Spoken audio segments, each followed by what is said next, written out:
Who has to yield? This set of slides shows vehicle merging. I always use the example of Green Street.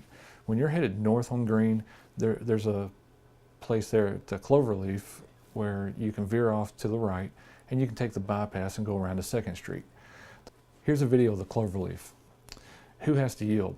Here you can see a white car taking the Cloverleaf. As it gets down to the travel lanes of the Highway 41 bypass, whose responsibility is it to yield? As you can see, the car moves to the left, giving him an open lane. In reality, the white car has the responsibility to either accelerate, decelerate, falling into the flow of traffic, or in this instance, you can see that a courteous motorist moves over and gives him an opening. The vehicle that's actually on the ramp has the responsibility to either accelerate or decelerate and fall into the flow of traffic. You don't come off the ramp and just immediately take that first lane. That vehicle's that is in that lane, that's his lane. If he cannot get over, he doesn't have to. That's your responsibility.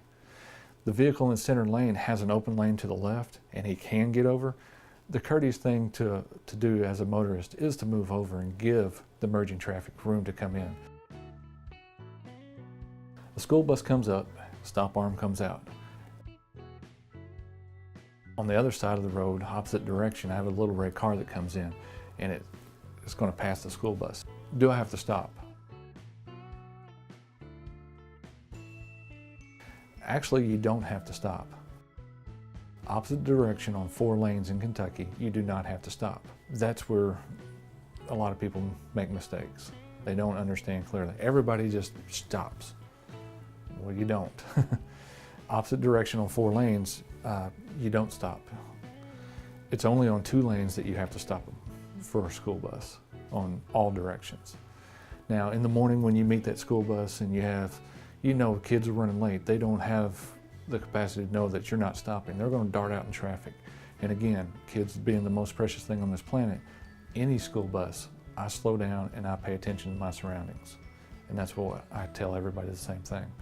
It's always best to slow down and give yourself enough room that if a kid darts out trying to make that bus because he doesn't want to walk 9 blocks to school, give him enough room that he can make it.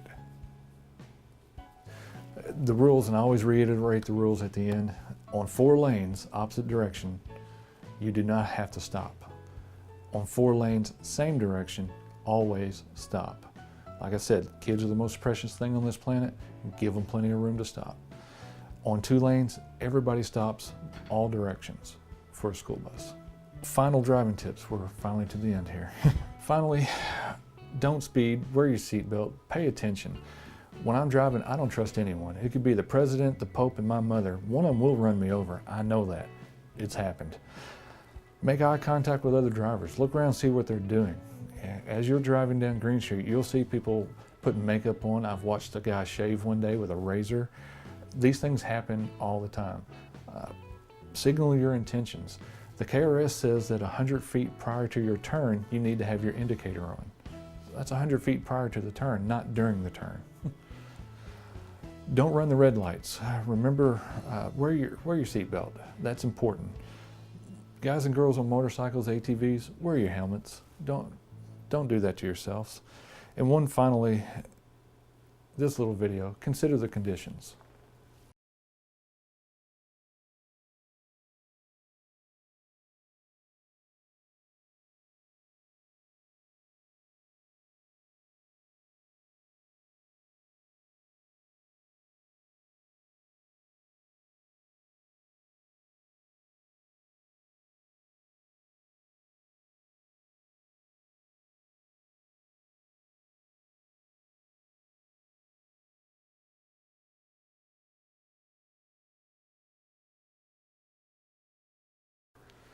But it's just a small mistake.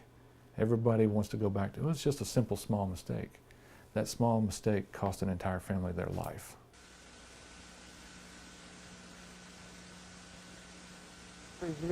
Get out of the road!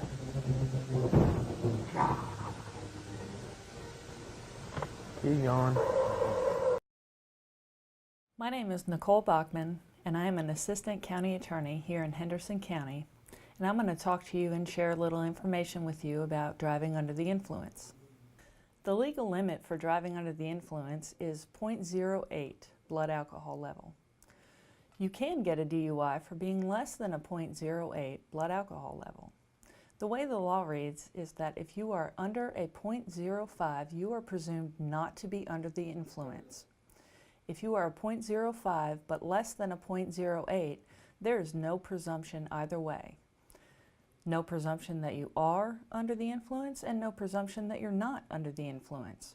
Once you are a 0.08 or greater, there is a presumption you are under the influence of alcohol, and the only other thing the prosecution needs to prove is that you are operating or in physical control of a motor vehicle. That doesn't necessarily mean that you have to be operating the motor vehicle at the time that you receive your DUI.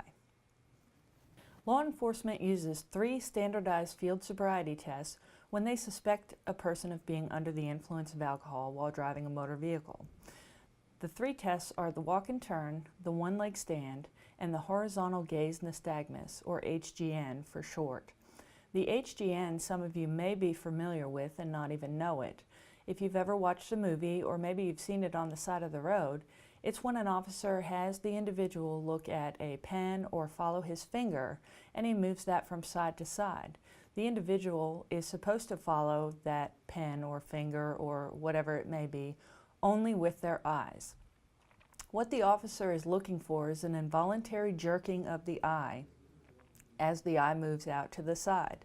You don't know what's happening, you can't control it, and it's a great indicator that you are under the influence. The other 2 tests, the walk and turn and the one-leg stand, are used because they are considered divided attention tasks, meaning that you're asked to do more than one thing at the same time. Driving is also considered to be a divided attention task, and that's why the one-leg stand and the walk and turn are used. Now I'd like to talk to you a little bit about driving under the influence of drugs.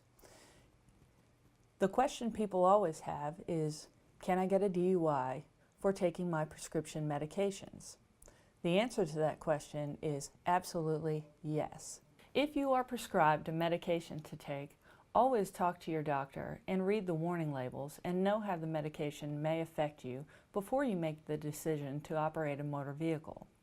You'll need to know if the medication is going to make you drowsy or dizzy or affect your senses in any way, shape, or form before you drive a motor vehicle. There is also something in the law called per se drug driving. Just like when you have a blood alcohol content of 0.08 or greater, you're presumed to be under the influence, there are a list of drugs where if they are found in your blood and you are unable to produce a prescription for them, you are presumed to be under the influence of drugs while operating a motor vehicle. And again, the only other thing the prosecution has to show is that you are operating or in physical control of a motor vehicle. That list includes common prescriptions such as hydrocodone, alprazolam, diazepam, oxycodone, and zolpidem. It also includes drugs such as cocaine and methamphetamine. So keep in mind that you think that these things can't happen to you, but think about the situation where mom calls and asks you to help move some furniture. So you go to mom's house, you spend the day carrying furniture, and when you're done, your back is killing you. And mom says, hey, I threw out my back last year and I got these hydrocodone pills and it really helped my back and I really appreciate you helping me and I'm sorry that your back is hurting. Why don't you take one of these? It should help, no problem. So you take one, you get in the car, you start driving home, and you feel a little dizzy or maybe a little drowsy, and maybe you're having trouble staying in your lane. And an officer notices this and pulls you over, suspects you're under the influence of some type of drug, takes you to the hospital, takes your blood. That blood test comes back that you have hydrocodone in your system. The next question we're going to ask you is, do you have a prescription? And if your answer is no, you are driving under the influence of drugs. So it can happen to anyone. Keep that in mind. Thank you for taking part in the Henderson County Attorney's Traffic Safety Program. Drive safe. Thank you for watching this section of the CATS video. If you have any questions, you can contact us by emailing us at cats@hendersonky.us. You can visit our website, hendersoncats.com, or give us a call at 270-827-6008.